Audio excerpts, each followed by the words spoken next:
Okay, I think we are ready to start this webinar.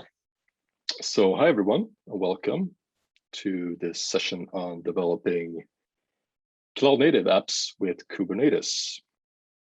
And my name is Mark, and I'm the tech lead of Edument's Cloud Center. It's a dedicated team helping our clients build cloud native solutions. If you have any questions, please post them in the chat. We do have a lot to cover, and hopefully we'll have some time at the end to answer them. Otherwise, I'll also make sure to include the questions with answers in the recording of the session that will be sent out to you afterwards. And with that, let's get started. Now, the title of this webinar is Cloud Native Application Development with Kubernetes. And I want to focus on that first term, cloud native, and what it means exactly. It obviously says something about where our applications are hosted and running, but more importantly, it conveys information about the characteristics of such apps, the how, if you will. And there are a few definitions of what cloud native is. The one I like a lot is the one you see on the slide. A cloud native application is highly distributed, must operate in a constantly changing environment, and is itself constantly changing. To put it in another way, we must take into account the fact that failure is inevitable when we build cloud native apps. And it's our responsibility to ensure that our application is available at all times. Now, this definition implies not only that there are a lot of requirements that this kind of application must support, but it also says a lot about how the app is architected, implemented, deployed, and managed. So I want to look at some of these implications in more detail using the sample app that we will be working with in this session.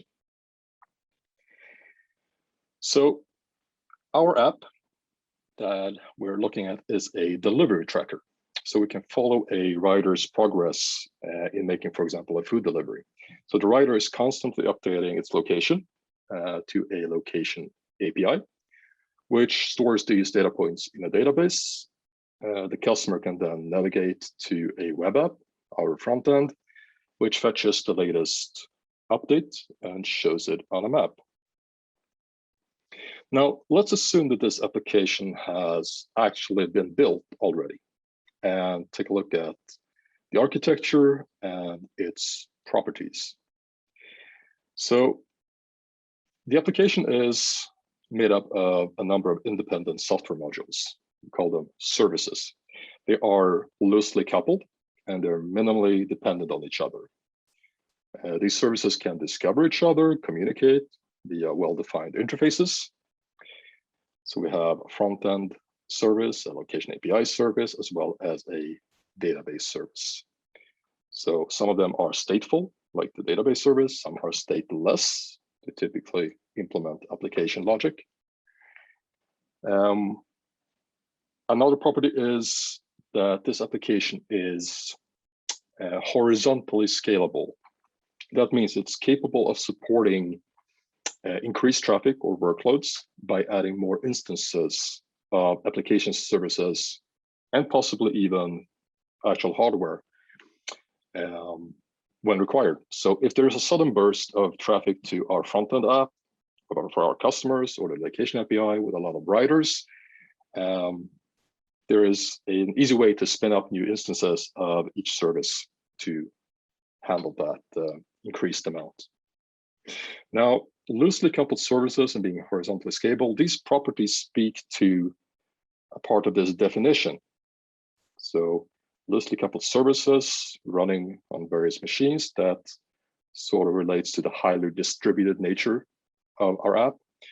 And since things are constantly changing, increased traffic, well, the environment is constantly changing and we need to adapt to that fact. Moving on, we see that this app needs to be resilient. So if for some reason the front-end service goes down, it's important that it's automatically restarted. We possibly have several instances of it running, so failover is ensured. So incoming traffic can be redirected to another instance. It's also possible to deploy and update this application as various services with zero downtime. So in this scenario, we're not scheduling any nightly maintenance. This is important because each service is evolving independently, and we want to enable frequent releases of these services. There may be different development teams working on them. So it's important that this can be achieved with zero downtime. And finally, configuration is centralized. So if we make an update to app configuration, it propagates to the relevant services, possibly even without requiring them to be restarted with the new settings. And these properties being resilient, fault tolerancy that gets to how a service handles connection failures, for example. If a front-end tries to connect to the database and for some reason the database is down, it's important that connection failures are handled intelligently. Now, again, all of these properties are sort of related to this definition and try to ensure that what this definition expounds is handled and implemented correctly. So hopefully you can deduce some of these properties are realized in part by how we as architects and developers build our application. So for example, it's our responsibility as developers to handle connection failures between services. But things such as automatically starting new instances, enabling service discovery, that is something the underlying platform that our app runs on is supposed to handle. And this is precisely where Kubernetes as a platform comes in, helping us to orchestrate all of this. So each of our services is packaged and run as a so-called container in this scenario. And the container is also the type of artifact that Kubernetes works with.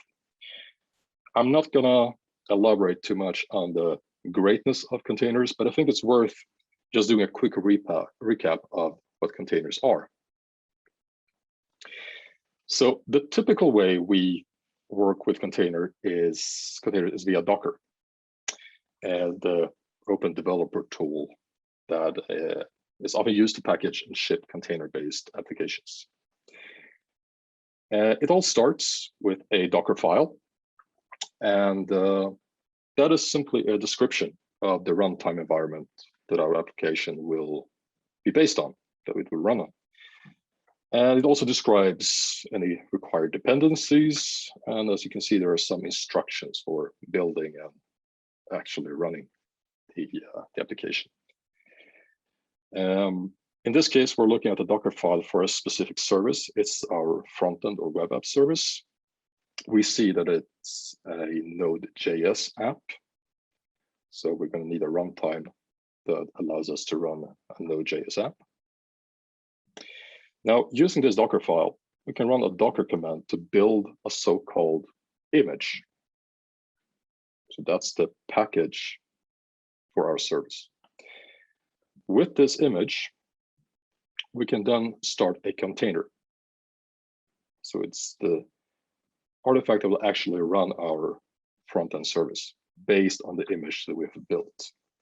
And as you can see, we also saying that any traffic that arrives to the container on port 80 is to be forwarded to an internal service, a port of 8080, which our web app actually runs on internally. So once we've started a Docker container based on this image that we have built, well, we can navigate to it locally, on localhost. However, we can also take the same image and start a container somewhere in the cloud on a suitable container platform. And this portability is a great strength of containers, being able to move from environment to environment using the same image and sort of having a determination in terms of what to expect when to launch this image in various settings. So this is great. And we have seen, however, that in our app, we have several services running at the same time. So we thus have multiple containers that need to interact with each other and be overall orchestrated. So therefore, let's look closer at how to achieve this orchestration with Kubernetes. So the central notion of Kubernetes is the cluster. And the cluster is simply a collection of so-called nodes. And nodes might be physical, they might be virtual, or a mix of both. Even though mostly probably we'll see a cluster as a collection of physical nodes. But basically it's a grouping of servers that are available to you, but they are running together in a certain level of isolation in this so-called cluster context. There are two types of nodes, the master and worker nodes.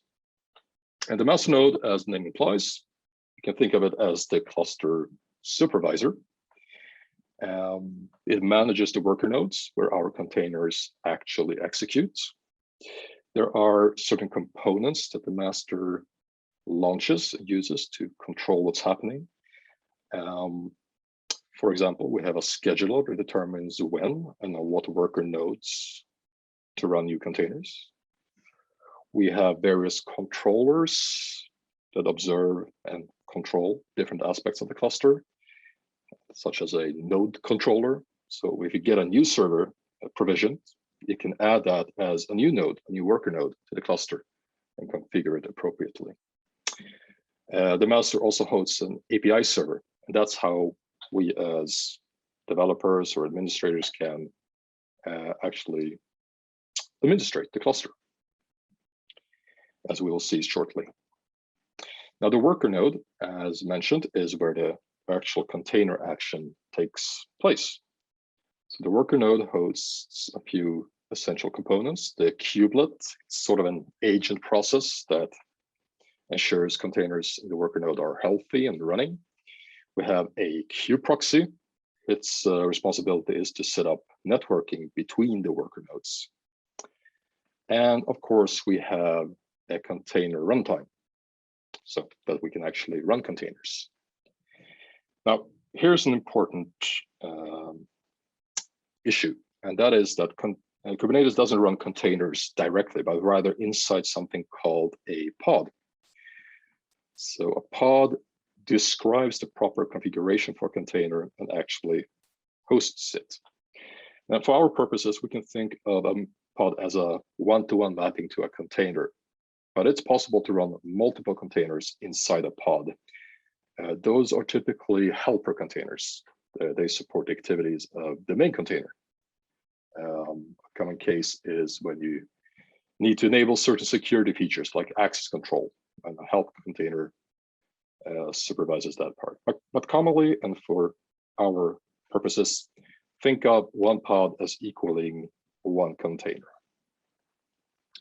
Also important to note is that each worker node runs its own private network. So the kube proxy components in each worker node allocates temporary IP addresses to pods when they start, and ensure that one pod in one worker node can communicate with a pod in another worker node. So there's a networking layer that is established in the cluster, and each pod gets a temporary IP address when it's started. Now, we can, as clients, we can administer the cluster via a different set of tools. A very common one is a command line tool called kubectl, as we'll be using shortly. And it interacts with the API server on the master node. And finally, these clusters can be set up on a number of cloud platforms. All of the big three providers support this. But we can also set up a cluster locally for development purposes. Now, I'll be using a special tool called Minikube to set up a single node cluster on my machine. So we'll have a single node that actually encompasses both the master and a worker node at the same time. Now, here's the great part though. When I define pods and other resources that I want the cluster to create and manage, I'll create certain definitions that instruct the cluster how to create the resources. But the same definitions can be used both locally and with a cloud provider. So this is working much the same way that a single Docker image can be used to run a container in multiple different environments. So that's the short, non-exhaustive view of what a cluster is, which is sufficient for this session. So the question is, we have seen what constitutes a cloud-native app. We've seen a sample app that is supposed to embody those properties of a cloud-native app. And we've seen what basic cluster is and certain components and concepts within it. So how do we bring our app into the Kubernetes world? What would it entail? Well, let's start simple. We have the basic, very basic construct called the pod in Kubernetes. So the most straightforward approach would be to create 3 different types of pods. One for our front-end service, our web app, a Node.js application. The same goes for our location API and our location database, or where we store location data, which is going to be an instance of a Redis database, if you're familiar with it. So that's the sort of most basic outline that and how we sort of approach packaging and deploying our app. But in terms of deployment, it's somewhat primitive. There are a number of things lacking, and starting each pod separately and trying to administer each pod separately quickly becomes a hassle. So we need a better, more high-level construct to work with deployments. So we'll actually be using a Kubernetes construct called deployment. So capital D, which achieves the following. We create a deployment definition for each type of pod. And specifically set certain properties for each individual pod. So for example, in a deployment, we can say how many replicas that we want, the number of simultaneously running instances at any given time. We can specify generic pod settings. We can specify how to update pods as our services are updated in code. We build a new image and we want that image to be newly deployed. So in a deployment, all of these things can be gathered in one place. And in this instance, we see that we have specified that a front-end deployment will always imply 2 replicas. We'll always have 2 instances of the front-end running. We'll also do the same for the location API. Sorry about the front-end there. It should say location API, but I hope you get the general idea. So 2 instances of the location API as well. And finally, deployment for our database, which will only be a single instance for now. So this is great. We have a more sophisticated approach to deploying our pods. But there's a vital thing missing, and that's enabling pods to interact with each other. And we can do this via another construct called Kubernetes services. But Kubernetes services is not to be conflated with what I've generally called services so far in our sample app. Kubernetes services are specific constructs that we define for our app services. So in this slide, you see two different kinds of Kubernetes services. And it basically exposes the pods to incoming traffic. So the front end and location API, they both accept incoming external traffic. And since we have several instances, we need to sort of direct traffic to preferably both instances. So we create a service, Kubernetes service called a load balancer. As the name implies, it accepts external traffic and load balances it across the running pods in each deployment. We also have an analogous service for our internal database. So both the front end and the location API need to communicate with the database. So it will accept traffic from those services. But the service type is somewhat different in that it doesn't accept external traffic, only from internal sources. Now, we'll also give this service a name. So instead of referring to it by an IP address, we'll actually create a DNS record inside the cluster, as the cluster runs an internal DNS service as well. So this will enable the front end and the location API to interact with the database via its host name instead of an internal IP address.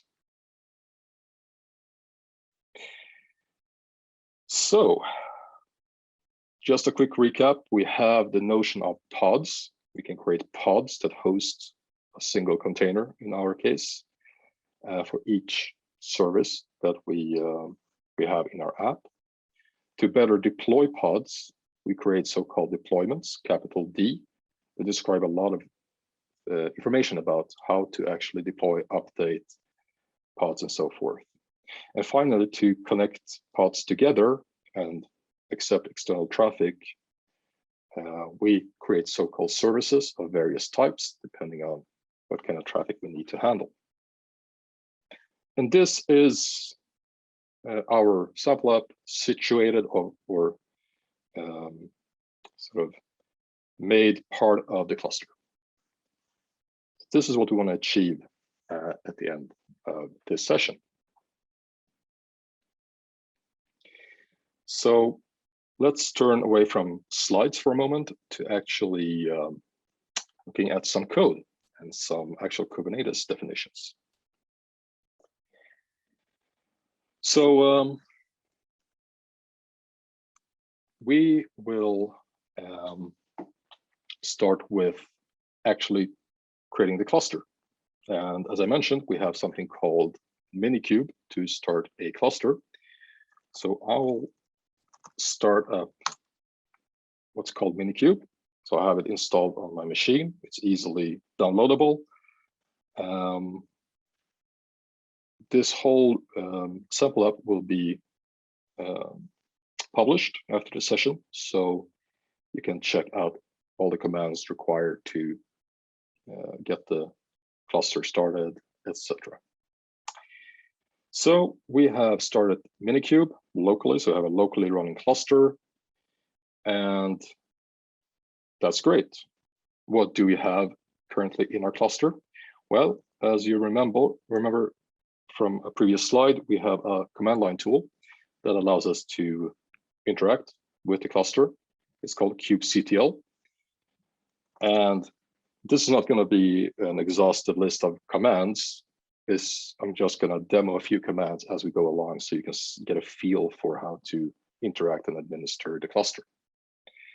So I'll try to get all the resources, deployments, pods, services that are in our cluster right now. And as you can see, there aren't a lot of them. There is simply some internal Kubernetes service that is inaccessible. So nothing that we have created ourselves is currently present or created within the cluster. Let's look at the source of our app. So we have our application and the API part, as well as the web app, our front end. Let's start with the web app. This is very simple, purposefully. So this is a simple Node.js Express server, which connects to our internal database and fetches a list of positions that later a web page that this server hosts will display. So not much to it. It listens on an internal port of 3000. And I want to highlight this part. Notice that we're not actually putting in an IP address or local host or something. We are referring to the internal database by a host name. So just make a mental note of that. Okay, not much else to cover for the web app.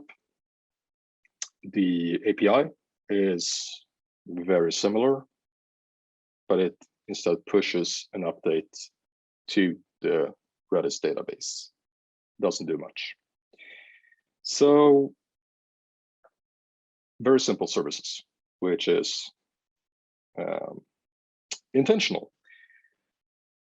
The database itself is not something that we, of course, implement in code. It's something we'll simply launch an instance of and use in a few minutes, as you'll see.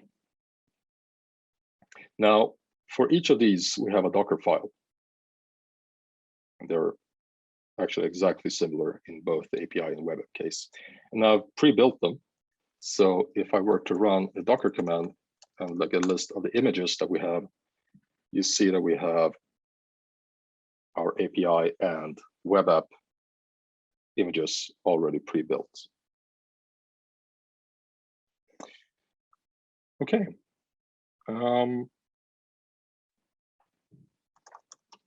Let's start with the perhaps simplest part, which is the database. So I will create a separate file under a separate folder called Redis deployment. So I want to be able to create a deployment to launch an instance or several instances of this database. This question I can answer immediately. Will there be a link to the example application source code? Yes, you will get a link to everything that I'm showing here after the session as well. So what's a deployment definition? Well, it's a YAML file. A YAML, maybe some of you are familiar with it. Maybe you've worked with JSON before. It's analogous to that. Basically key value pairs that we provide and or list and then provide to the cluster. So to create a deployment, we must first specify an API version of Kubernetes. So to create a deployment, we're targeting a specific Kubernetes API version. The kind of resource we want to create is a deployment. So kind specifies the type of resource, which is going to be a deployment. There is some metadata that we can specify. We'll simply name this deployment as a Redis deployment. Prefixes are not necessary, but I'd like to include them just for illustrative purposes. Then comes the actual specification of the deployment. And first up, we'll provide the template for the pod. So remember, our aim is to deploy containers, each container running in a pod. So what is the configuration for this type of pod? Well, we'll give it a name. We'll say that this is a Redis pod.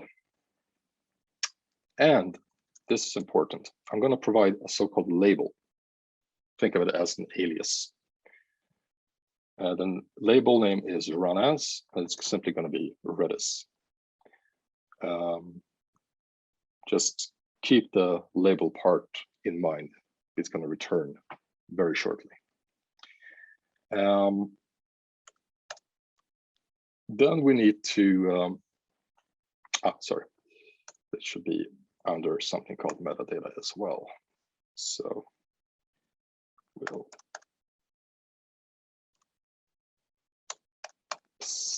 indent things correctly. So we have the template for our pod. We have certain metadata first, and then we specify some container information. So the pod will run a container. What container will it be? It will be a Redis container. We name it Redis. The actual image is also going to be named Redis, and that's the name of the image that Kubernetes will pull from the public Docker hub.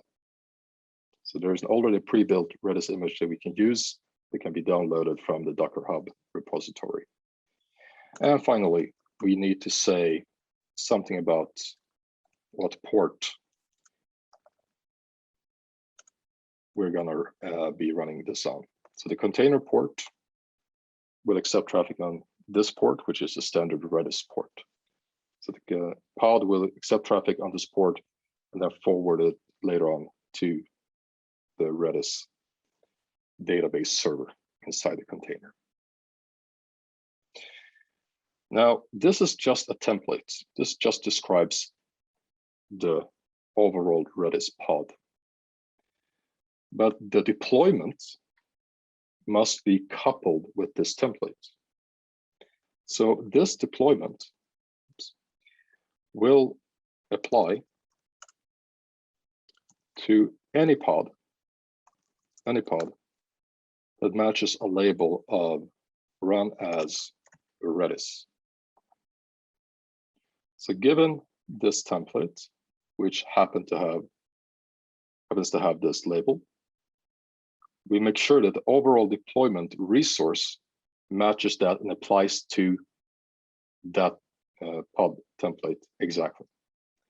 Because when we now say that the number of replicas should be 1, that will apply to any pod with this label that is going to be started. So we specify the pod in the template, so like a self-contained artifact, but then the overall deployment will be matched with this template based on labels. And if we set a replica of 1, we want 1 instance of this running, that will apply, that setting will apply to this template and any pod that is matched with the label. So let's see what this will produce once we create the resources within the cluster. So I have aliased, so from now on, instead of using kubectl, I'm just going to use K as an alias for it. And I'm going to apply this definition, this deployment, to the cluster. And if I now run a get all, you'll see that there are a few more things that have been created. We have a deployment that is created, and there is exactly 1 pod running as well. So we apply this definition, and we get a deployment, and the deployment says that we need to have 1 replica, which is exactly what we get when we create the pod. So if we were to just inspect the pods, well, we'll see the same information. Now, sometimes, particularly when you're developing with a local Kubernetes cluster, it can be useful to venture into the pod. So in this case, maybe we would like to seed some data in our database that is up and running now. So we can actually go into the pod. If we use the pod name, and run a shell. And yeah, currently we're residing within the container, and maybe I want to. I think it's where's CLI, so I can start the command line interface to the database and, well, start sealing data, for example. We're not going to do that, but it's possible to rummage around inside a running pod and container. Okay, next up, we have our web app deployment.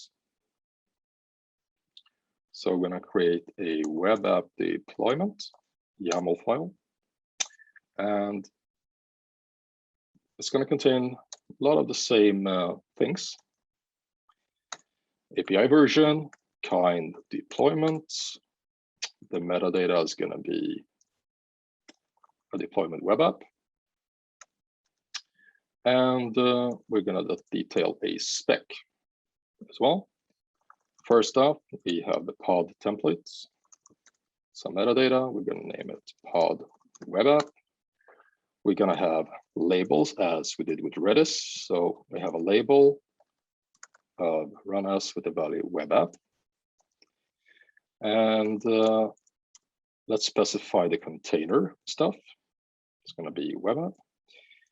And the image is going to be the pre-built image of our web app service. Remember the one that is tagged as mk/web app. Ports, we saw before that our service is running at a container port of 3000. So we want to open that port up. And finally, oops, forgot the name. Finally, we need to match. So this template has a label. I'm going to match the overall deployment with the pod, which has a label run as with the value of web app. And now we're going to say that this deployment should carry a replica set of 2. So by default, we're going to have 2 instances of the web app service running. But more or less the same contents as with Redis. So, well, let's do the same. Let's apply this deployment to Kubernetes as well. Let's see what we've got. We've got another deployment, and we see that it's not ready yet. It's starting to get ready, but why isn't it ready? Well, we seem to have gotten an error in billions. Perhaps you want to know more, so we can actually describe this deployment that for some reason is failing. I'm going to use describe deployment. So using the describe command and the name of the deployment, there's a lot more information. So, well, it seems that we don't have this available. This image was supposed to be working, but it doesn't. Can we get some more information from the pods, perhaps? So let's see. Let's describe the pod that didn't really start. And when we look at the pod specifically, we see some events that took place. We scheduled this pod. We tried to pull this image, but it failed. So for some reason, Minikube wasn't able to fetch the image that we have available locally pre-built, and thus the whole deployment failed. Now, this is easily fixed. We just want to make sure that our deployment tells Kubernetes to fetch it locally instead of trying to fetch it from the public Docker hub. So if we just make another setting here, we're just going to say a different type of image pull policy. What it actually entails is not that important. We're just making sure that Kubernetes or Minikube can fetch this local pre-built image. So now we have made that change. Let's just simply apply the same definition again, the same deployment definition. So instead of creating this deployment, again, we simply reconfigure it. And let's see what that now results in. This results in a deployment that actually works. So now we have 2 pods in our deployment up and running, and we have that ensured in our outputs.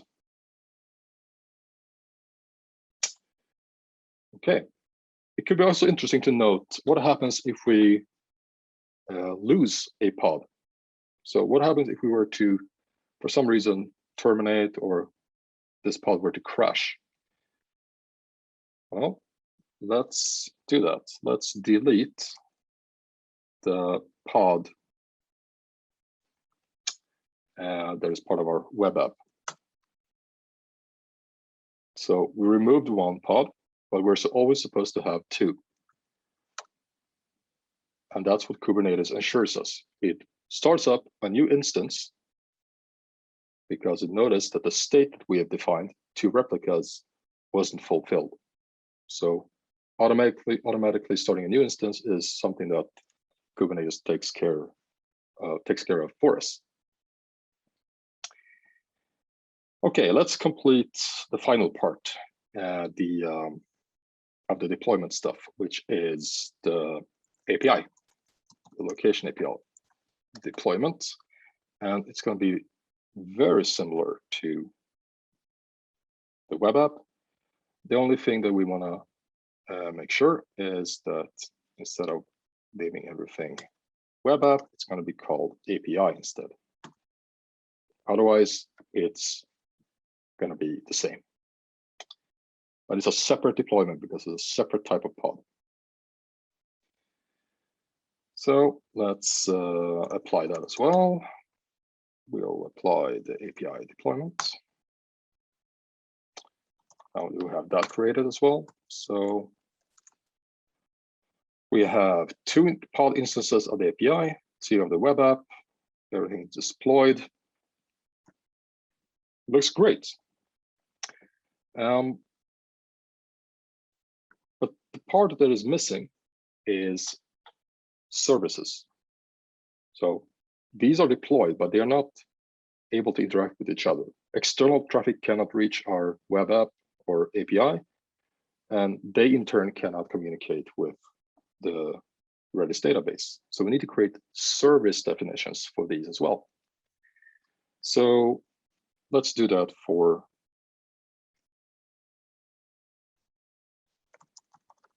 our Redis database.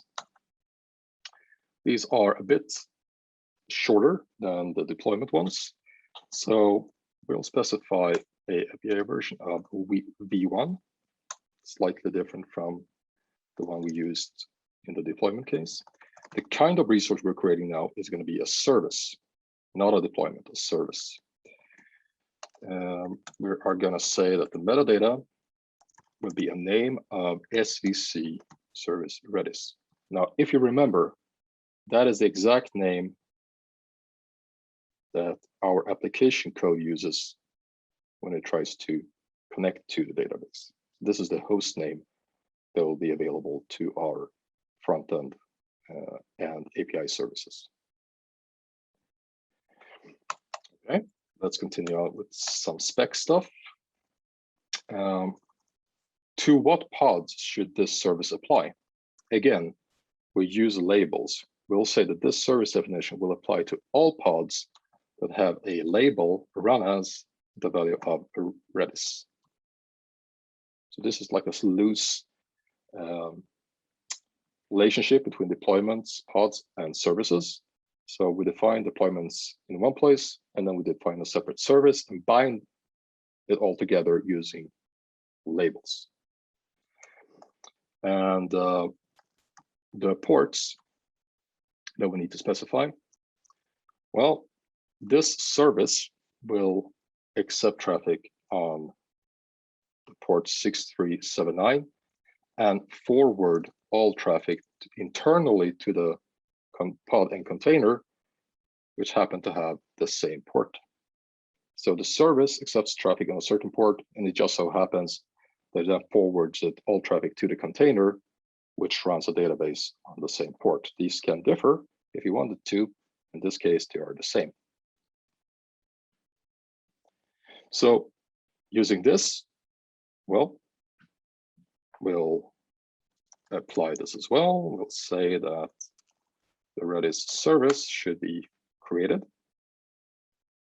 If we look at the services that are available to us right now, we'll see that a service with a host name of service Redis is created. It has an internal IP address, and that's fine. That's all we wanted to. It's not supposed to accept external traffic, only internal traffic. In the interest of time, I'm gonna set up using the good old technique of copy paste my predefined definitions for the web app. So we set up a load balancer for our web app service. So the name, well, in this case, the actual host name for the web app is not that useful, but just being a good Kubernetes citizen, we enter it anyway. But the more important part is this type, this service type, so it's going to be load balancer. And this service definition will apply to all pods with the label, again, run as with the value of web app. We will accept traffic on port 80. So our customers will go to port 80, but inside the pod and container, traffic should go to port 3000 because we see that that's what our internal applications logic listens on. And we'll create almost exactly the same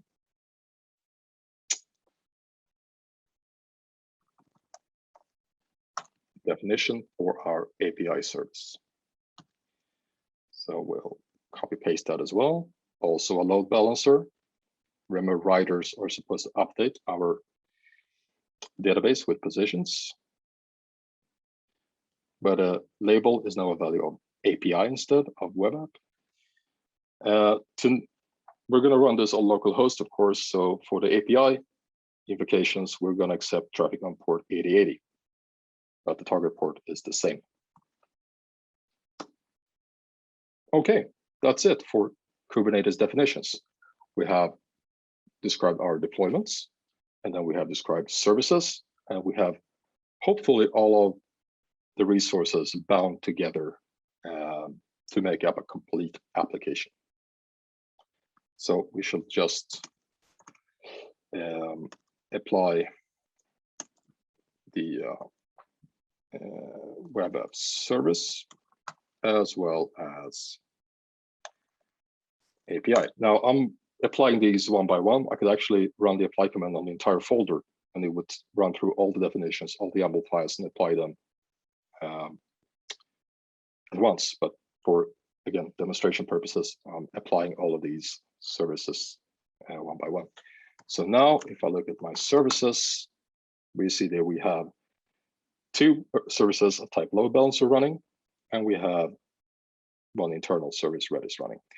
Now, for local development purposes, we need actually to run a special minikube command called tunnel, just to make everything work.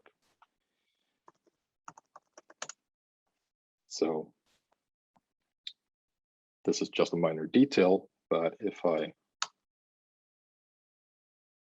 Look at my services now. We have the API and web app load balancer set up at the loopback address, localhost, accepting traffic on port 80 and 8080 as well. So hopefully everything should be working. Let's start with the front end. Remember, localhost 80 doesn't show anything, and that's hopefully obvious because we haven't yet updated the writer's position. So we make sure to check for that. Nothing to show just yet.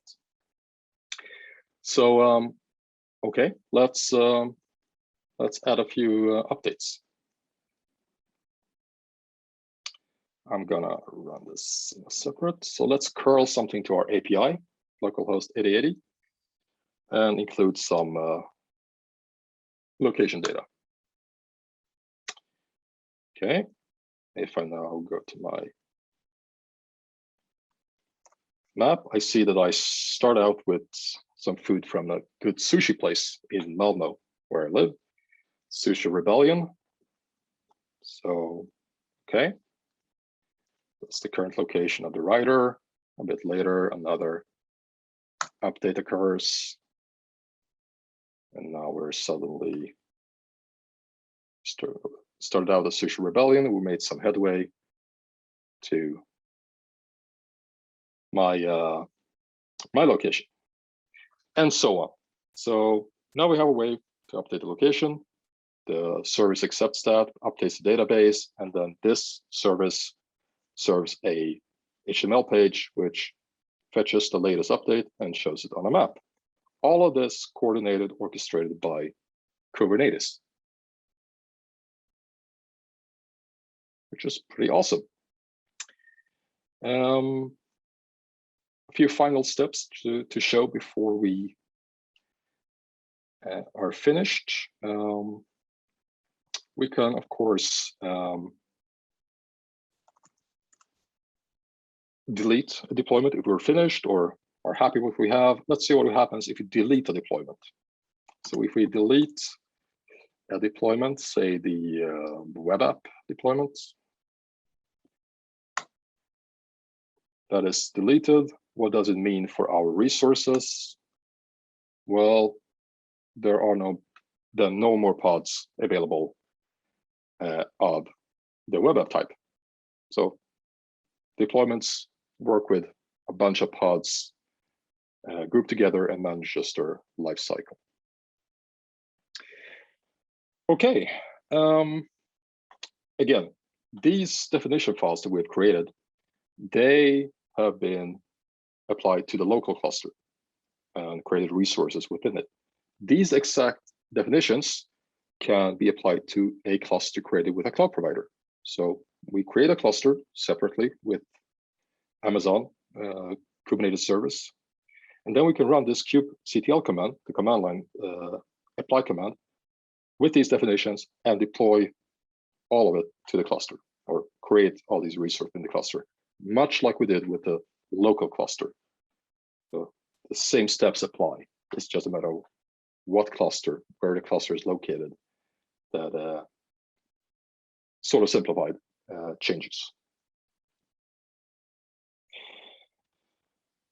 Okay, so we've seen some application code services and how we define resources, Kubernetes resources for them, how we create them within the cluster, and how we finally get everything up and running. I want to finish off with a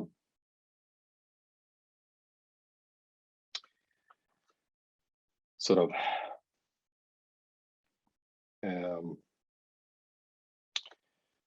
let's see if we can just play this with some developer responsibilities. So as developers, it's not just a matter of simply creating these services that we have done and hope everything works. Remember, Kubernetes orchestrates a lot of issues for us, but a lot of things we need to take care of as developers.